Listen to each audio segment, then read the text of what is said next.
জানা যাচ্ছে তৃণমূলের একাধিক প্রার্থীর নাম এখনো বিবেচনাধীন তালিকাতেই রয়েছে, যে মর্মে হাইকোর্টের প্রধান বিচারপতিকে ইমেল করেছেন মন্ত্রী চন্দ্রিমা ভট্টাচার্য। কাদের নাম রয়েছে বিবেচনাধীন তালিকায়, কাদের নাম ভোটার তালিকায় উঠে এলো, সমস্ত বিষয়টা নিয়ে আরো বিস্তারিত আমাদের জানাবেন প্রতিনিধি কৃষ্ণেন্দু অধিকারী আমাদের সঙ্গে রয়েছে। কৃষ্ণেন্দু, দেখো, কালকে চন্দ্রিমা ভট্টাচার্য তৃণমূলের তরফ থেকে একটা ইমেল করেছিলেন হাইকোর্টের প্রধান বিচারপতিকে, এবং সেখানে তিনি উল্লেখ করেছিলেন যে তাদেরই দলের অর্থাৎ তৃণমূল কংগ্রেসের 11 জন প্রার্থী বিবেচনাধীন তালিকায় রয়েছেন, এবং সেই প্রার্থীদের মনোনয়নপত্র দাখিলের আগে অর্থাৎ 6ই এপ্রিল এবং 9ই এপ্রিল দুটো ফেজে যে মনোনয়নপত্র দাখিলের শেষ দিন, তার আগে যেন বিষয়টা মীমাংসা করা হয়।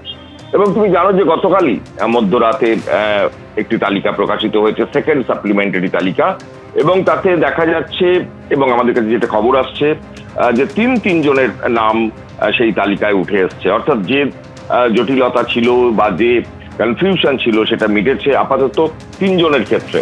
প্রথম হচ্ছে শশী পাজা, শ্যামপুকুরের তৃণমূল প্রার্থী, এবার রাজ্যের মন্ত্রী, তার নাম বিবেচনাধীন তালিকায় ছিলেন, এবং তিনি জানাচ্ছেন যে গতকালের যে তালিকায় তার নাম সংযোজিত হয়েছে বা অন্তর্ভুক্ত হয়েছে।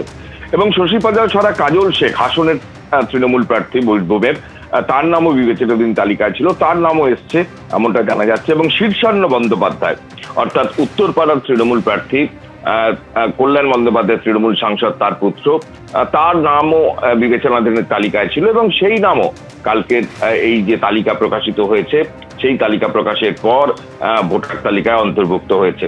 কিন্তু যে 11 জনের নাম তৃণমূলের তরফ থেকে উল্লেখ করা হয়েছিল বা তৃণমূলের তরফ থেকে রাজ্যের হাইকোর্টের প্রধান বিচারপতির কাছে বলা হয়েছিল, এবং তাতে কিন্তু এখনো পর্যন্ত অনেক নাম রয়ে গেছে যারা বিবেচনাধীন তালিকায় আছে।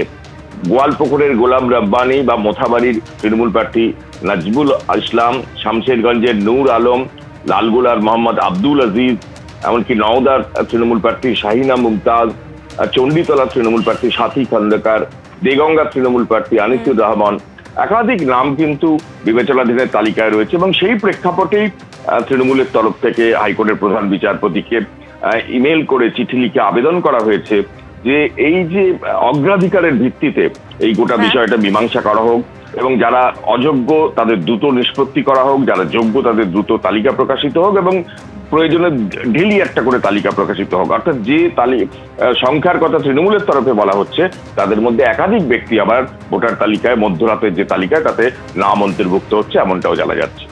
ধন্যবাদ কৃষ্ণেন্দু। এবিপি আনন্দ, এগিয়ে থাকে, এগিয়ে রাখে।